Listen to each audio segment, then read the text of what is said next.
Sorry. Technical difficulty right out of the gate. Good morning, everybody. Thank you for joining me on LinkedIn and Facebook. I am really excited to have you here on my Coffee with Kate show today. I have a very special guest here today, Pragito Dove from Tucson, Arizona, originally from the UK, to have coffee with me today.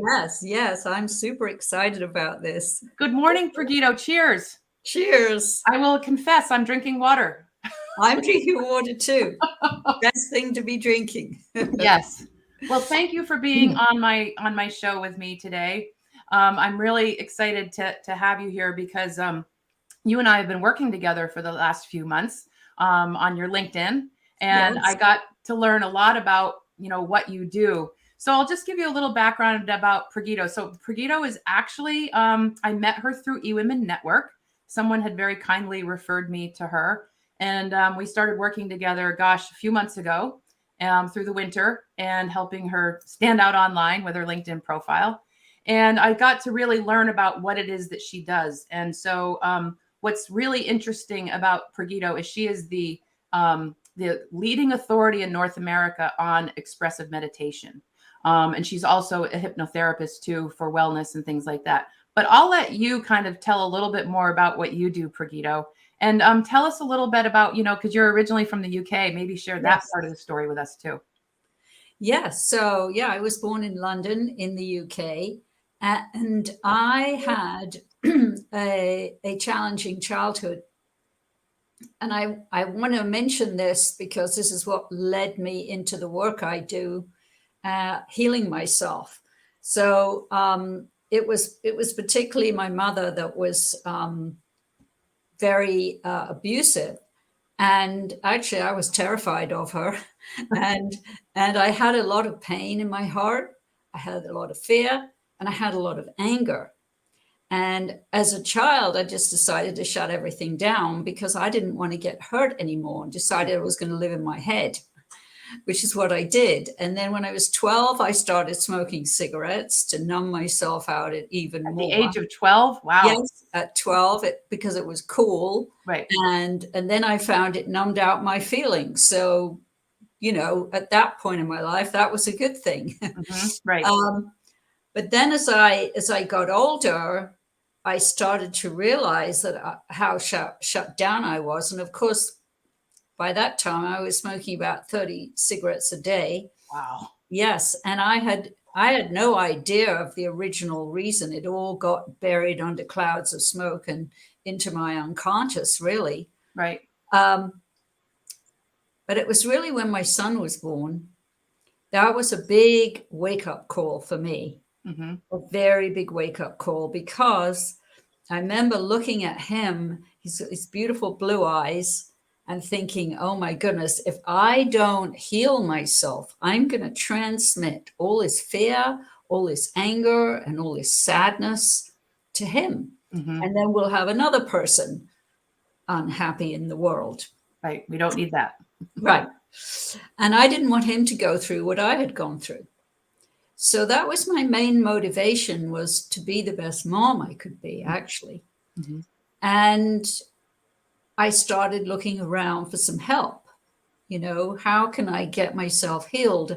And that's why when I heard about Osho and all these expressive meditations, well, it was a huge range of meditations that he taught, but it was the expressive ones that appealed to me, because I had tried meditation and I simply could not sit there because I had so much emotional turmoil. I had a lot of, I had a recurring back pain because of the stress in my body. And my mind was always going a million miles a minute. Yeah. How old were you about this time, Praguito, when you discovered this and Osho was in India, right? And Osho was in India. Right. Yes. I was in my 20s. Okay. Yeah, I got married when I was about 22 or 23. Mm-hmm. And then I was about 30 when my son was born. Okay. So that was during that kind of time in my life. Mm-hmm. But when I was also, to add to everything, when I was 6 months pregnant, I found out my husband was having an affair. Oh, no. So, so So it's like everything was just falling apart, Yeah. except for the fact that I had this beautiful child, you know, Hmm. and I think the straw that broke the camel's back, so to speak, was my husband having the affair, Right. because it propelled me that I had to do something. And I'd heard about Osho. So I decided to go to India. Okay. It was one of those things you do in your life where you just do it, best not to think about it. Well, Just when do you it. and I were working on your personal story for your LinkedIn profile, we had talked about this. And one of the things I found really interesting is that when you got to, what do you call the place that Osho had that you went to Oh, learn it was a meditation resort. meditation resort, and they didn't typically allow children. Yes. So tell us a little bit about that, because you kind of, you were able to make that work. Yes, it was almost like everything was divinely guided and meant to be, Hmm.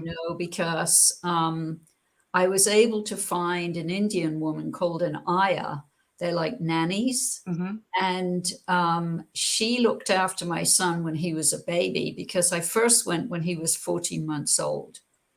Oh, okay. So that was amazing that she would look after him. But then I think that first time I stayed about a year. Hmm. But then after that, I went back on different trips. And because my son was getting older, and there was one situation, he was 12 by this time, and he wanted, there was a cafe where they had a lot of cakes and Sweet. things, sweet things. And he wanted to work there. And I knew why, it was because of the cakes. Uh, but we had to ask Osho if that would be okay. Sorry, he was 11 and you had to be 12 to, for a kid. So we had to go and ask. Um, but Osho said yes, he could get started. So Okay. he was very good at math. So he was very good at, giving people the right change and everything. He did get to eat a lot of cakes. That's a bonus. So tell us just quickly a little bit about Osho and who he was and what he represented and what he was known for. Well, Osho is an enlightened master. He actually passed out of the body in 1990, about 22 years ago. But at the time, he had reached that place of enlightenment, as Mm. it's called. He defined enlightenment as nothing more than utter relaxation. Mm. No worries, just an ability to be totally in the present moment at all times, which sounds easy, but it isn't. It is In not. fact, because you've got the mind taking you all over the place. And so basically, when a person becomes enlightened, they're transmitting divine energy of love and light. Okay. And that's the attraction. That's why people are attracted to them, because everybody wants that. Right. We all have the potential inside of us. It's just that if we take me as the example, everything had got shut down. So I Mhm. had lost my connection with my light, with Right. my heart and my love. Hmm. And being around him, plus doing all these amazing meditations, I opened up again, because I had been open as all Right. children are. Right. Then I'd shut down, but then I opened up again. And the huge benefit for me was I found inner peace, which we all have inside us. Right. But I got all clogged up with all kinds of stressy stuff. So while you were at the meditation resort, then you actually ended up getting a leadership role Yes, within Osho's organization, for lack of a better term. yes. And then you ended up coming to the United States. So can you kind of share, because it was also different for a woman to be able to be in a leadership role. You kind of broke that pattern Yes. mold. Well, that's great that you bring that up, because typically with masters, if you go back to all the old Zen masters, all the disciples were men. Hmm.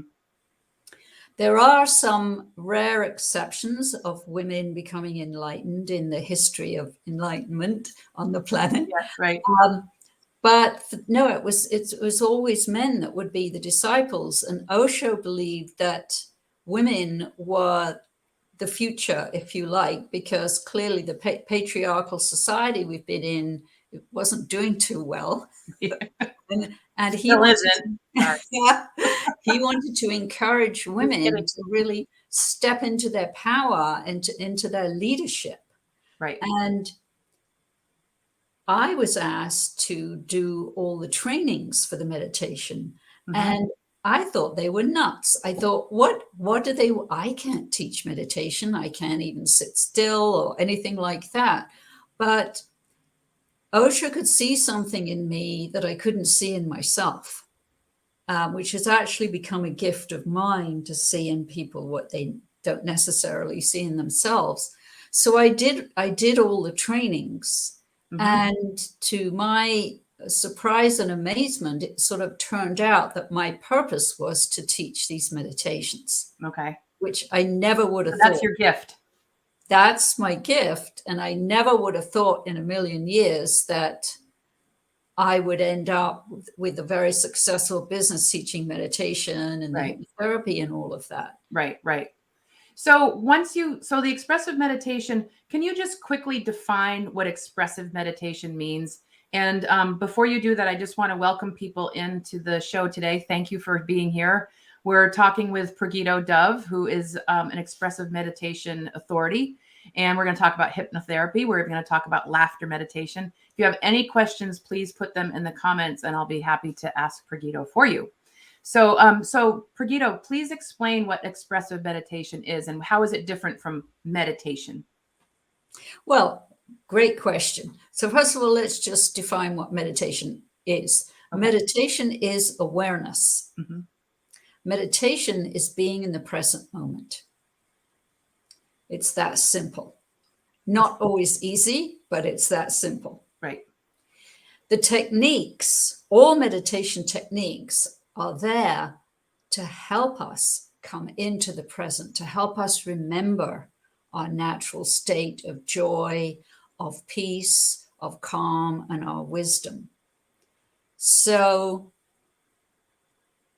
traditionally, meditation, which was the technique really created by Gautama the Buddha 25 centuries ago, is to sit you just sit in silence like this. Yes. Now, that was very easy for people at that time because everybody worked on the land. And so they were quite happy to sit down at the end of the day and do their meditation. Yeah, right. So for us, with this, all the technology which activates the mind, and a lot of people have a more sedentary lifestyle, these don't work so well, and Osho recognized this. So what he did was he created some brand new techniques, and he also updated some ancient techniques, which are the expressive techniques, to help us quickly release out of our body-mind all the stuck emotions, help the body get moving and release the tensions from the body and all the stress out of the mind, and then you sit in silence. Okay. So I'm going to take the laughter meditation as an example. Okay, good, because that was the one I wanted to talk about the most, because who doesn't like to laugh? Right, exactly.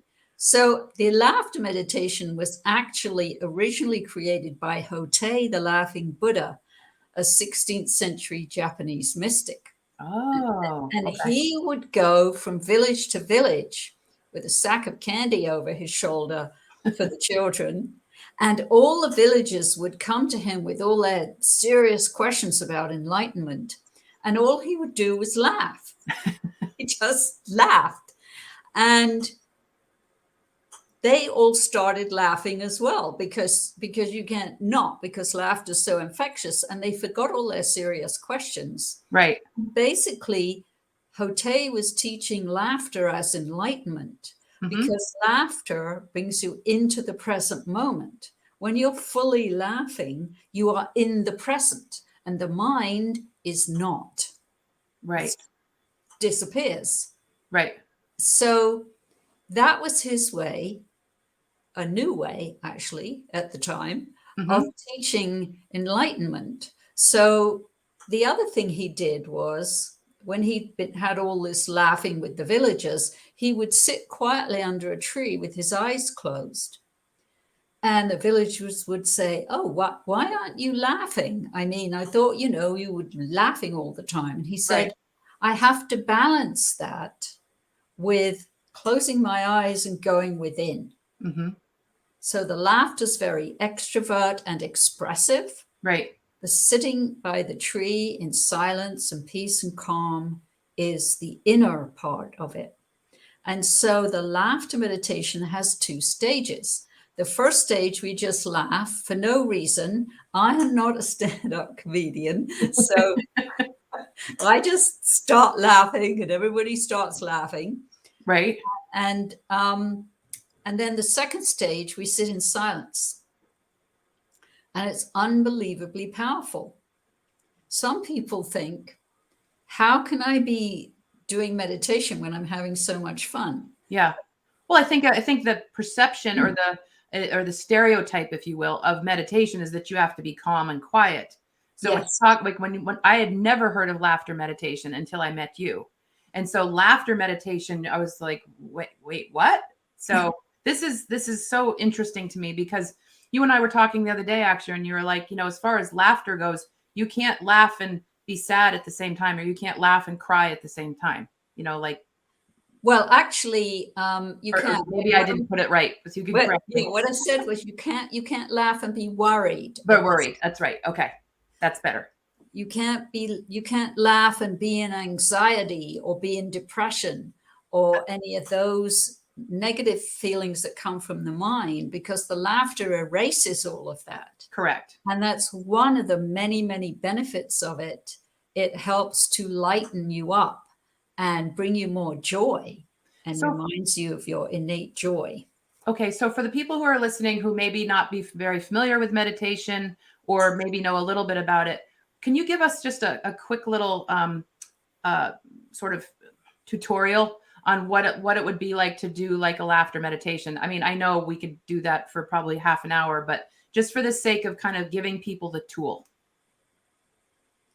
Well, a great way to start is put your arms up in the air and shout, "Yahoo, Yahoo, Yahoo," three, three times. As you see, that usually makes you laugh. Right. You start laughing, and it's easier when you start if you do it with a friend or a group of friends, because you can keep each other laughing. Okay. And then at some point, somebody in the group, or you stop yourself, and then you just take the energy of the laughter inside and you close your eyes and you sit in silence. Okay.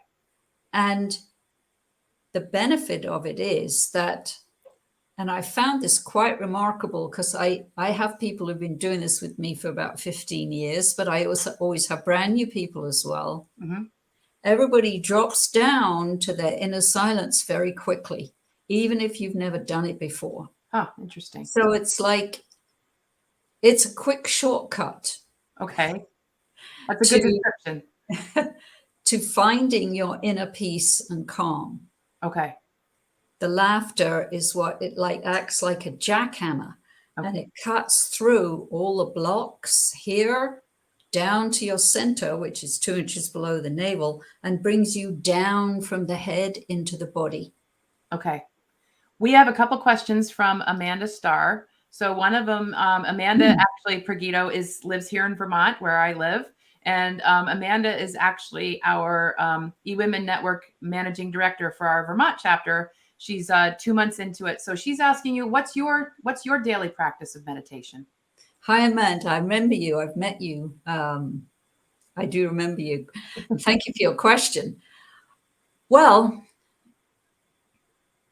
my daily practice is always to remember to be present at all times, because meditation is being in the present moment Mm-hmm. and being aware. Now, of course, the mind takes me off, but I come back because I've been doing it for such a long time, over 25 years now. Then I notice very quickly if I'm not in the present, and I Right. come back very quickly. Okay. I do laugh every day.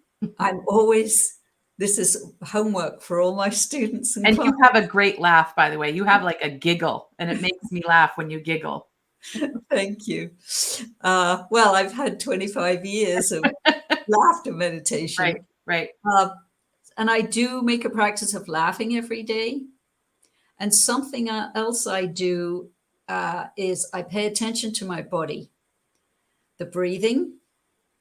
And if I feel I need to drink water, if my body feels hydrated, I drink water. If I feel I need to step out and get some fresh air, if I need to stand up and not be sitting all the time. Right.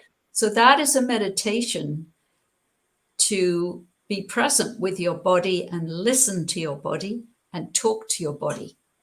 Okay, great. Amanda has a follow-up question. Ah, What are tips for meditation that you have for those of us that have a busy mind? That's a great question. yes. Because it I think is. most of us do, especially those of us who are business owners or, career professionals.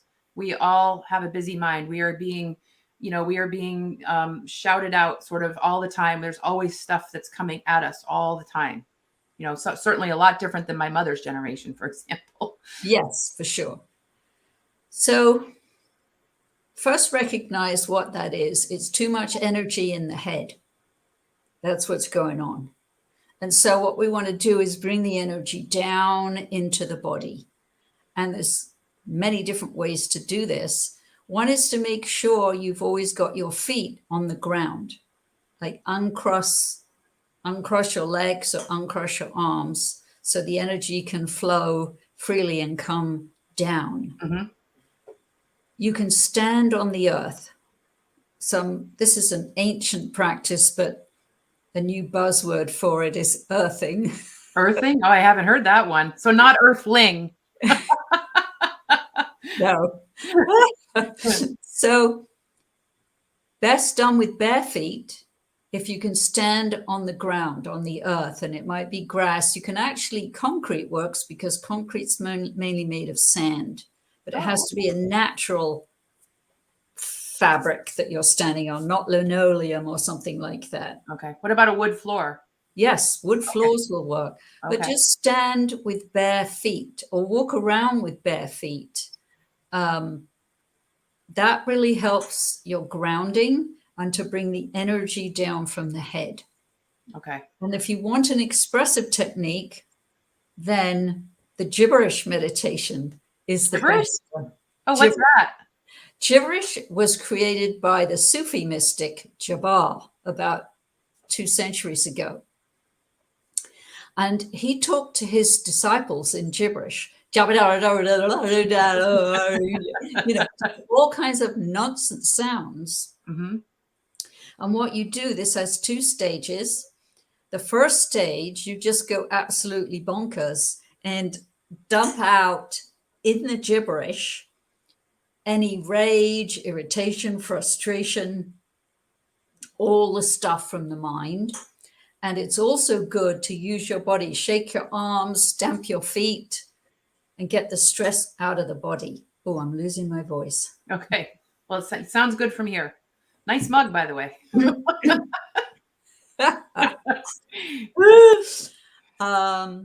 And you can do that for 2 or 3 minutes, and then you sit in silence. How long would that be? It's good to do the silence. The same with the laughter meditation. It's good to do the silence for about the same amount of time as you did the laughter or you did the gibberish. Okay. Because the gibberish, again, it's expression out, getting out of the body mind, all these pent up tensions. It's like taking the lid off the pressure cooker and just going nuts. Okay. And then to sit in silence, which is a big contrast. Amanda says, I'm getting a mind movie attempting that method. It's making me laugh. Good. It's making you laugh. That's a good thing. It is. Yep. All right.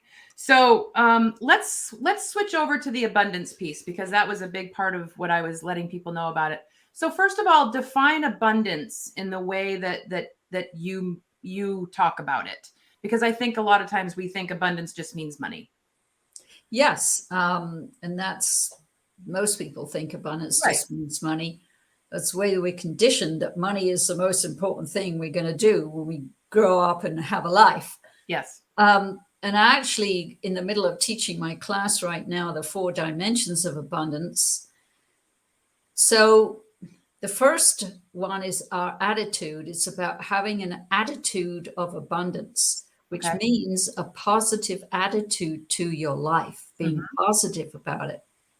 And then we can have abundance in love, abundance in money, if we've mentioned, and abundance of health and fitness. So we want to make sure that we are paying attention to all those parts of our lives, all our relationships. And when I talk about love, we have to start with self-love. Yes. Because you can't love somebody else if you don't love yourself. Right. That's foundational.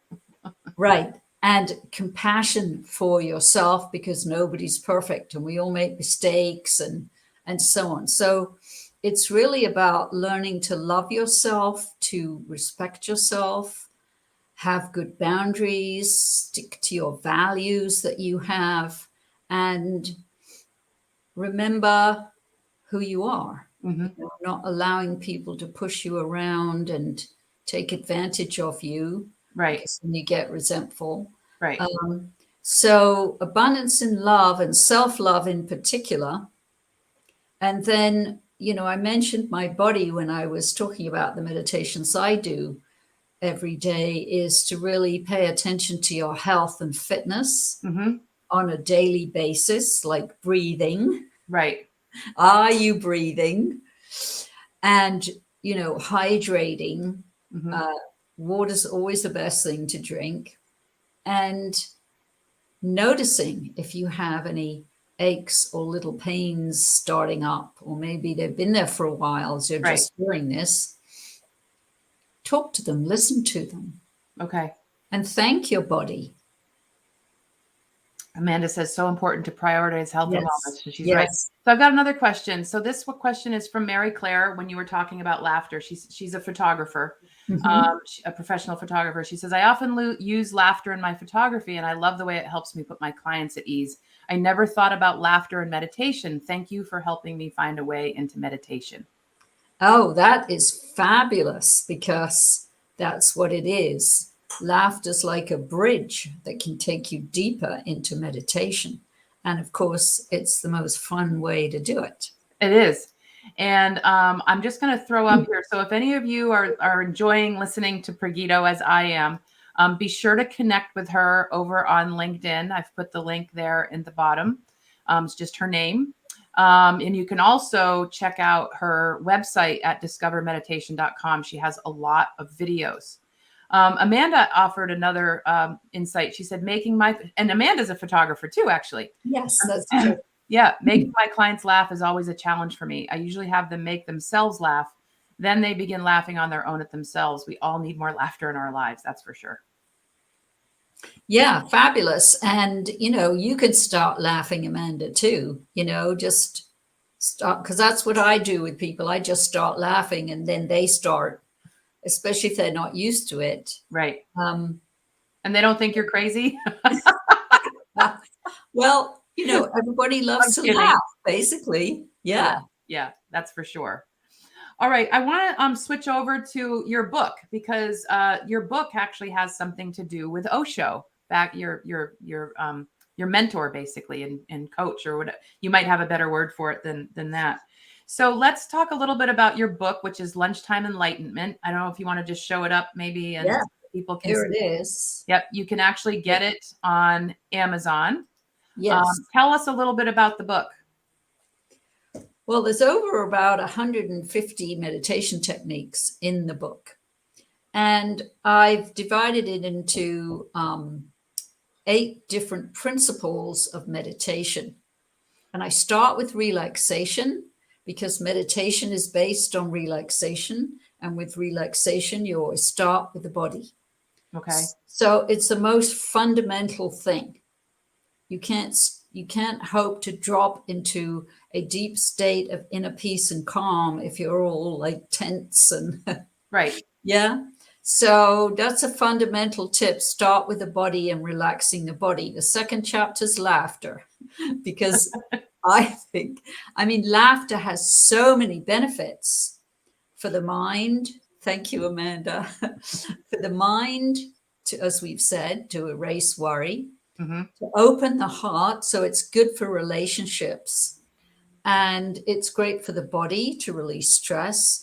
And laughter helps us drop deeper down to our spirit, our soul, for our meditation. So laughter has an incredible amount of benefits, and it's free. Remember, it's free. Right.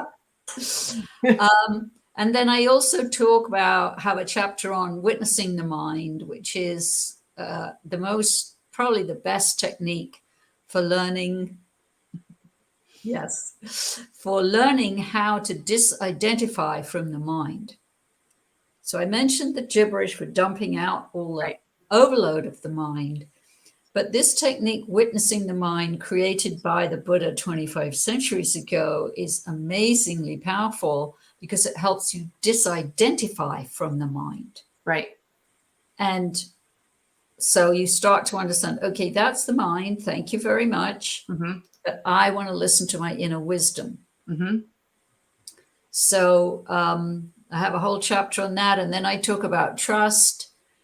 I talk about creativity and love and compassion. All of these, non-judgment, or acceptance. All of these are basic principles of any meditation technique from any teacher anywhere. Those principles should be involved. Okay, great. Amanda asked where we can find the book. So Amanda, I've put it back up on the screen. I wish I was talented enough to put it in the comment while I'm running this show, but I'm not. So on the replay, I will go back into the post and I will put the live link to Amazon in there. You can also just Google Lunchtime Enlightenment book, and it'll show up in Amazon too.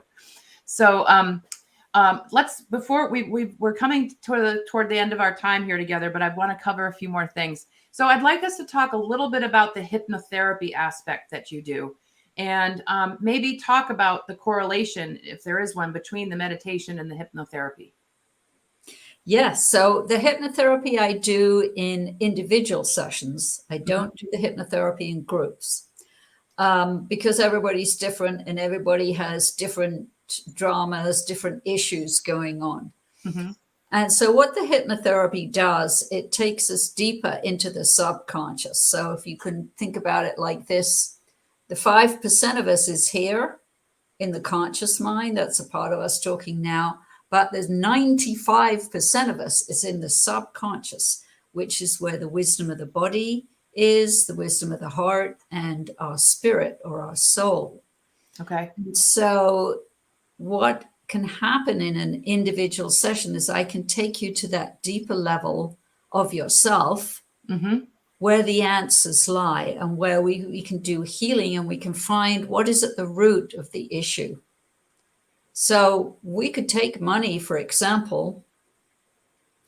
A lot of us, and I was included in this, are programmed in a fear, lack, and scarcity mindset about money. Oh, there isn't enough, and there'll never be enough, and this kind of thing. Right. But what we can do is, in hypnotherapy, is get to the root of what you actually learned and change it into, there's plenty of money. There's plenty of money for everybody.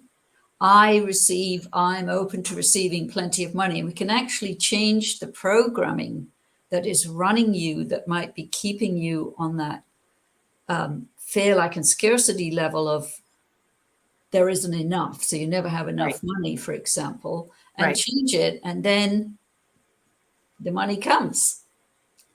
Yes. And we can also work with the body with any kind of pain or dis-ease in the body by, again, taking the journey deeper down. Let's say it's your shoulder.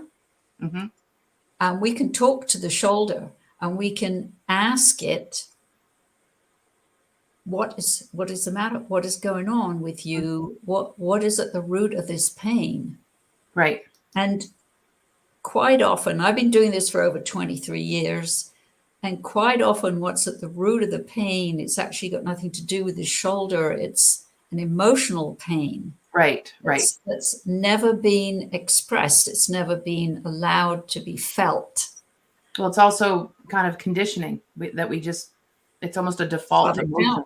Yeah. Just shove it down. Right. Yes. And so in the hypnotherapy, I work on the emotional level, healing and releasing old stuck emotions, which can lead to illness in the body if they're not released and healed.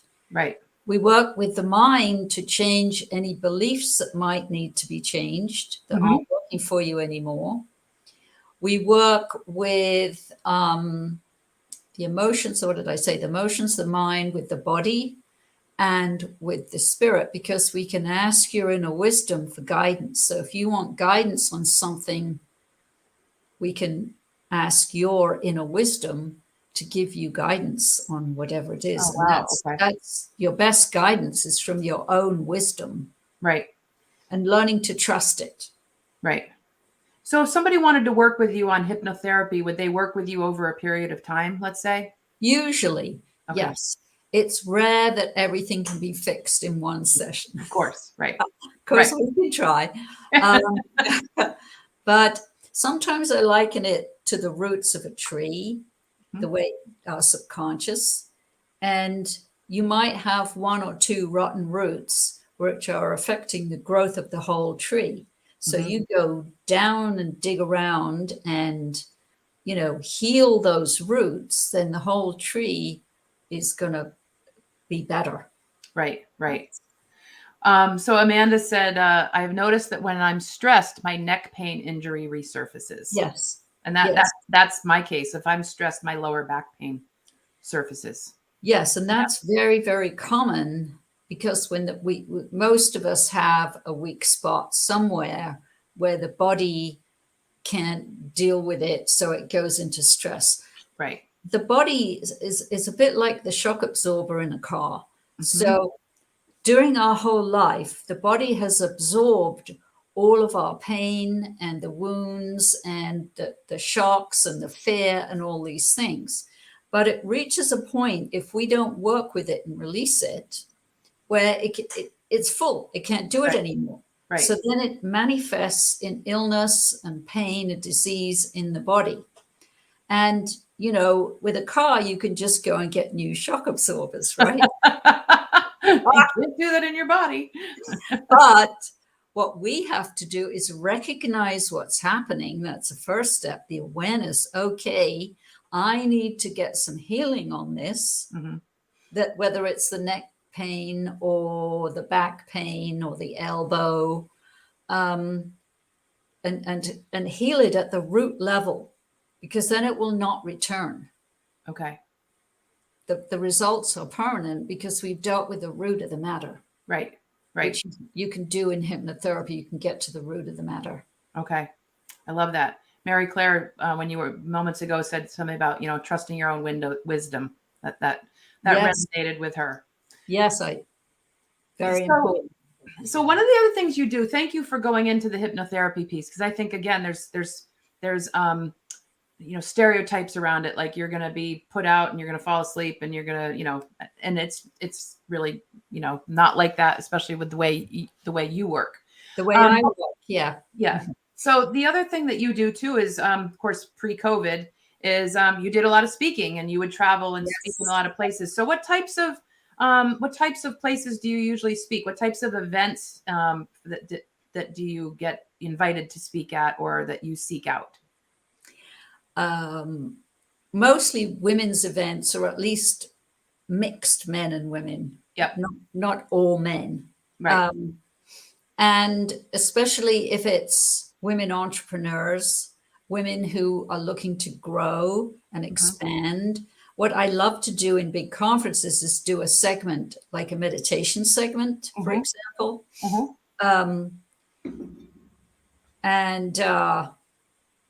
Or I can do, like if I'm the keynote speaker, I can speak on. Of course, the laughter is a very, very Yeah, popular. I would imagine that's probably one of your best. You're probably Oh, one of your most popular topics. yes.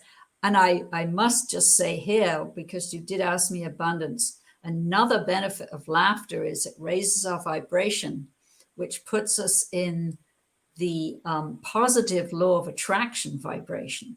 Right. So the more you laugh, the more you're in a high vibe state, the more good things you will attract to you. Okay. So it's all good. Yeah, that's helpful. So I have to ask you, when I was looking at all of the places you've spoken at, and you've spoken at some incredible places, but one that stood out for me was NASA. Mm-hmm. So what type of an event did you do at NASA? Because I'm thinking that must be a lot of men, but maybe not. Actually, no, it was pretty mixed. There's a lot of women that work at Oh, NASA. okay. Well, that's good to know, which is Yes. what we need. That's a whole separate conversation about Yeah. STEM. Yeah. So important, though. Yeah. So when I have an audience, like, for example, a NASA, and I also did a talk at Autodesk once. Oh, that's right. I did an Autodesk talk a couple years ago in Montreal. Yeah, funny. I didn't know that. I talk about meditation from a very practical point of view. Like, a lot of people think it's like candles and mantras and things like that. But Right. for me, meditation is very, very practical and down to earth. And I teach a lot around simple breathing techniques Mm-hmm. and what meditation is and what it is not, and get people very clear so that they see that it's something very doable. Okay. Everybody can do it. Everybody knows what it means to be in the present moment. Yes, it's just learning to recognize that, oh, now I'm not okay, now let's get back to the present. Okay. Yes. Yeah. So is that what you talked about at NASA? Is about how they could be using meditation in their job or at work? Yes, and how to notice when they were not present. And because when it's explained step by step, people get it, because it's really very simple. It's easy to understand. It's just that the mind makes things complicated. But essentially, it is not complicated. It's very easy.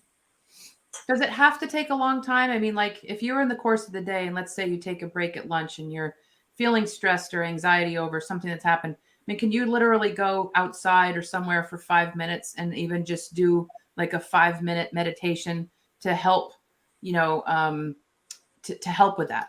Yes, absolutely, you can. Okay. So it doesn't have to be 30 minutes or 45 No, minutes. no, Yeah. it can be 2 minutes. It can be Okay. 1 minute. It can be, I have a 30-second technique in my book. Mm-hmm. And when people say they don't have time for meditation, I say, do you have 30 seconds? You know, because that's my shortest technique. But also, I remind them, if they say they don't have time for meditation, meditation is being in the present moment. Right.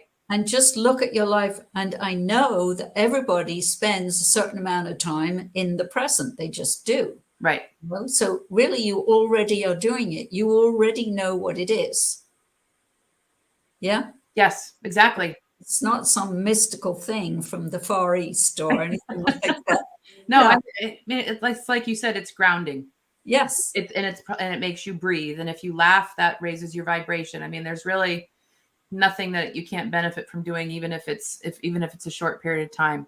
Exactly. And it's all free. All these things I'm mentioning Right. are free. And you already really know them, and you can do them anytime you remember. Right.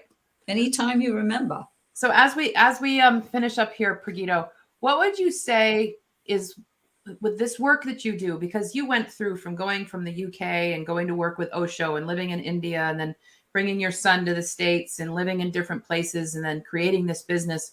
What would you say now that you're in your you're in your later years and you've been doing this deep work? And I mean that in a very respectful way. I know, I'm just kidding you. But what is it that lights you up about what you do? What is it that, like, at the end of the day, you kind of feel like, oh, this is so great that I could do? Well, that's a fabulous question. It fills me with joy. This fills me with joy, doing this with you and feeling your interest. And I know it's genuine in all these meditation techniques and so on. And seeing my clients become more joyful.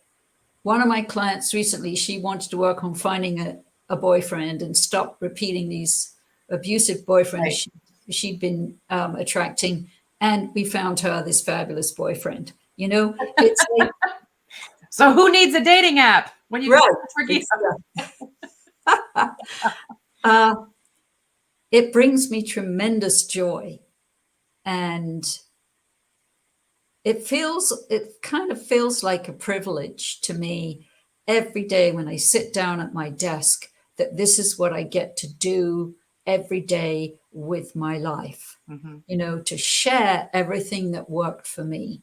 And that's my guarantee of my work. Look, I wouldn't be here now talking to you about all of this if it hadn't worked on me. And I came from a pretty bad place. Right. So, and I know it works. And so it's just this incredible joy I feel all the time, actually. Well, it fills me with joy to have you here today. I know that there were a number of people watching who have learned a lot today. So I just want 2 final things. What is the best way for someone to reach out to you? For anybody who listened to this today, is it email? Is it connecting with you on Facebook or LinkedIn? Or all of the above? All of the above. Okay. You know, whatever's easiest for you. My LinkedIn profile, my Facebook page. Okay. Email me. And speaking of your Facebook page, don't you do a weekly meditation live on Facebook? I do. I have a Facebook. And what time would that be? And all the time. So what time is you're in Pacific time because you're in Tucson. Right. So what time is it for you? Is it Wednesdays? It's Wednesdays at 10 a.m. Pacific live. Okay. But, you know, a lot of people watch the video because, as you know, in the Facebook group, the video stays there. Right. So a lot of people visit it several days later even. Okay. Yeah. I've watched them. I usually watch them on the replay. Yeah. That's how I've learned. Well, Praguito, thank you very much for having coffee with me today. I really enjoyed it. And I know we'll be seeing more of each other because we're in each other's world now, and you know, you can't get rid of me that fast. So anyway, thank you so much for being with us today and for making this time to share your brilliance. And I'm going to end the broadcast, but please don't leave because I want to talk to you after. Okay. All right, everybody, please, if you have any questions, there will be a replay. You can actually, if you're watching this on the replay, please put your questions in the chat. Tag Praguito and me so that we can be sure to answer them in the coming days. And also, this video will live on my website at standingoutonline.com/coffeewithkate, all spelled out.